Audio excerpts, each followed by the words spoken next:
So let's talk about the division. Lions plus 130 to win it. Vikings plus 280. Bears 4-1. Packers 4-1. Lions are the darling. Everybody thinks the Lions going to bite kneecaps, bite calves, bite Achilles because Dan Campbell says so. You said you brought a ticket on the Vikings to win the division. What do you not like about the Lions that you think the Vikings are going to be able to win it? They haven't done it yet, right? Like, in order to be the man, you have to beat the man. So they lost. They didn't win the division last year. And there's nothing that says, wow, they have such an incredible upgrade that I think they're overtaking them now. No, it's really just a year removed from being on Hard Knocks and enjoying the sound bites, right? So this is a team that didn't get into the playoffs last year. Now, granted, it was because of Seattle winning that game. They were eliminated by the time they played Aaron Rodgers in that Sunday night game. But at the same time, if Seattle had not won that game, Aaron Rodgers might have played a different type of game and the Lions lose, and then it's a different conversation. So I get that they're the sexy pick. I know that people are excited for him. I even kind of have a little personal spin. Hendon Hooker, who's at Tennessee, is now there. I've known him since he was a little kid. His father was quarterback at my college. So, yeah, but when we're talking about what's the money on the board, people, you can get this great value with the Vikings, who won the division last year, and the only piece that's really gone away is Adam Thielen, and they really weren't using him that much last year. You know a team that I'm going to look at? And this is going to be a shocker because he is one of two breakout players that I think is the Packers. I think the Packers have just moved on to another high-level quarterback. Jordan Love. Really? And you saw that in the game last year? Yes. And what I saw, you know what Jordan Love reminds me? Again, I'm in Philadelphia. I'm not an Eagles fan, but I cover the Eagles. And before Jalen Hurts got to, and I know it's college to NFL, but when Jalen Hurts was benched for Alabama, and then he comes in the year after when Tua gets hurt in that SEC championship game. The first thing I said to myself, he improved dramatically. He's going to be an NFL player. Now, I didn't think he would be what he was last year, but I knew right away, this is a really good quarterback that has a chance to do some things despite being benched. He's going to go somewhere. He's going to do something. I felt the same feeling of watching Jordan Love last year in the little time that he got. I said, he's improved a lot. He's going to be a good quarterback. He has the arm, he has the grit, he has the accuracy. Now, I don't know if it's going to emerge this year, but I look at him as being a quarterback. Okay, you have some of the things that these other quarterbacks have, but nobody's talking about you because you've been sitting for so long. I think in the time frame that he's been sitting behind Aaron Rodgers, that this is a talented guy, is going to be a guy who potentially throws for 4,000 yards this season. Wow, that's bold. To use your Jalen Hurts example, I think what you're talking about with Jalen Hurts is overcoming adversity, right? Like, Jalen Hurts had to pack up the bag and go cross country out the Oklahoma Settlement way just to throw football if he wanted to. So he had to get up and leave and was displaced.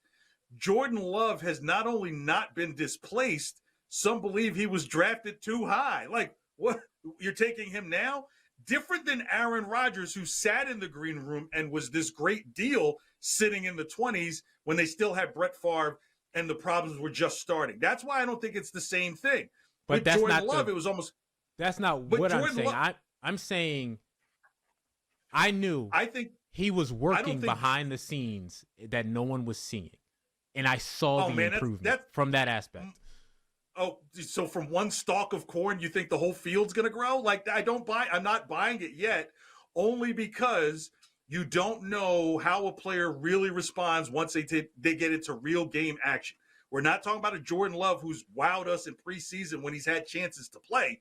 It was kind of like, okay, it looks okay, but we know that Aaron Rodgers is the guy. Now you're the guy. I don't know if the mental stamina is there, the physical abuse, not the physical, that the mental stamina is there, that a Jalen Hurts said, I know what this looks like, because he came into a situation that was already adverse, right? Carson Wentz is supposed to be the golden boy. Everybody's happy over him, over 7 stalks of corn, thinking that the whole field's going to be great. The next thing you know, Carson Wentz is the gift that keeps on giving once you gave him away. So Jalen Hurts saw that before. Jordan Love has always been told, you're the next guy.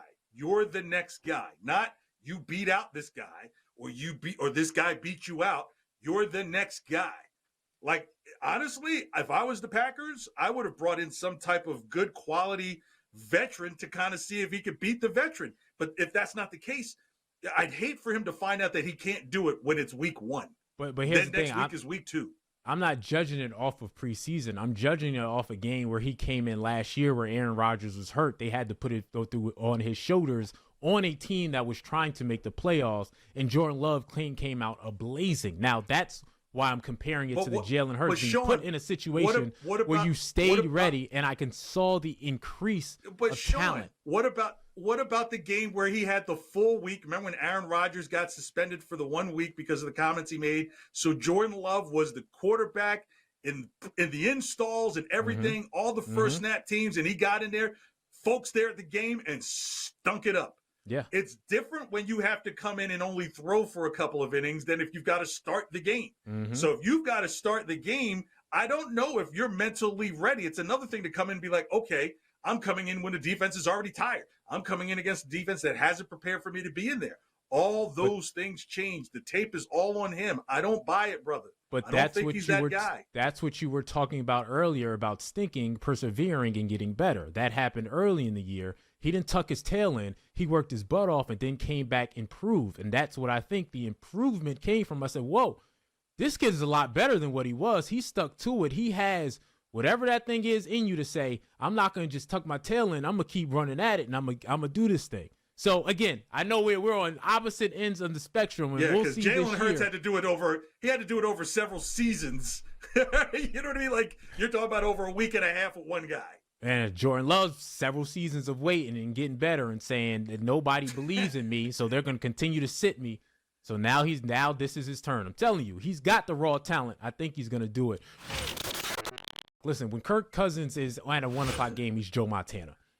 Okay? When he's at a game that's not prime time, he is special. The problem is when he gets in a primetime night game, when he gets into a Thursday night game, when he gets into a Monday night game, when he gets into a playoff game. But anytime he's not in one of those prime games and it's a regular 1 o'clock, them cats win. He balls out. So I feel like Minnesota Vikings will continue to do so with Kirk Cousins and Justin Jefferson being there and being able to win these sort of games that sometimes they shouldn't be able to win, but they'll be able to play well and perform because they've always done so in regular games.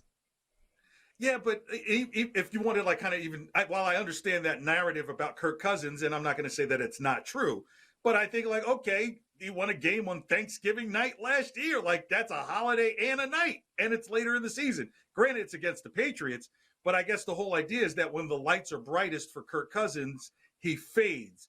And I'm here to say, well, part of that fading is a bad defensive secondary that gives up a bunch of points. I think the better study is probably that Buffalo game where it's not it might have been a 4 o'clock game. No, it was a 1 o'clock game, but they were on the road at Buffalo. You had advanced temperature. You're an indoor team, and they pulled it off. Now, was Kirk Cousins part of a big mistake in that game? Absolutely. But did Justin Jefferson probably make the catch of the year in that game? Absolutely. So as long as Kirk Cousins believes that he still has a chance to win the game, I would rather have that guy than to say, I know this guy over here has zero talent to bring me back from 14. Yeah, but again, I would rather. I still think Kirk is, a top half quarterback in this league.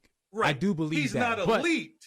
He's not elite. He's very good. I believe he's in a very good category, but I think again, he wins some primetime games, but the history of his entire career, the percentage is way less than a regular game that nobody's watching. And again, that's a lot of people, to be honest with you. A lot of people aren't bright in primetime games, but it seems to be even more noticeable with Kirk Cousins because he's able to get to so many of them. Super Bowl long shot. And by long shot, I just mean not top 3 or 4. You know what I mean? I probably the Vikings, just because if that offense can get explosive, and let's just say you get against a San Francisco team that just can't get it done offensively, you can get them in a shootout. Minnesota might be that team that can get to the Super Bowl and then has the offense to do it. But we're talking long shots, and that's what's interesting. If a longer shot that may be more realistic, the Baltimore Ravens at 20-1. I'd like that now that everything is settled with Lamar Jackson. We'll see him all through the rest of the season, but I understand sometimes you have to use the excuse, I didn't bring a pencil to class, teacher, and you can't use pen. So, plus, I'm not saying that Odell Beckham is going to have a breakout season, but he is forcing defenses to start breaking out like pass defense. Zay Flowers, I think, offers something that's going to be pretty special for them in terms of what he could do out of the slot and the speed to be able to beat people downfield. He still has Mark Andrews as well. And he's got the running game, and he can still run the ball himself. So if you don't know what Cincinnati has in the Joe Burrow injury, and you still have to game plan for Lamar Jackson as a defense to stop him as a running threat, and the throwing becomes better, I like the Ravens as a long shot at 20-1 to win it all. Listen, if Lamar is healthy and John Harbaugh is in there, Baltimore is guaranteed to, win 10 games, go to the playoffs. So that's not a bad one to pick up, especially because, what if Odell is healthy again? You know what I mean? They added some things. I know it depends on health, but if they're healthy, they're good. Mine would be the Miami Dolphins, which I'm a little surprised that they're so far down at 25-1. Now, wow. Tua, again, I was scared for him. I actually wanted him to retire. But if you're telling me Tua is healthy and plays an entire season with the weapons they have in Tyreek Hill, Jalen Waddle, Mike Gesicki, they're going to score a lot of points. Now, I get it. The defense struggled a little bit. Jalen Ramsey goes down. Will probably be out till December, if not the entire season. So you're worried about that. But if the defense can pick it up a little bit, play average defensive football, and Tua's healthy, then the Dolphins can score with anybody in this entire league with what Mike McDaniels does.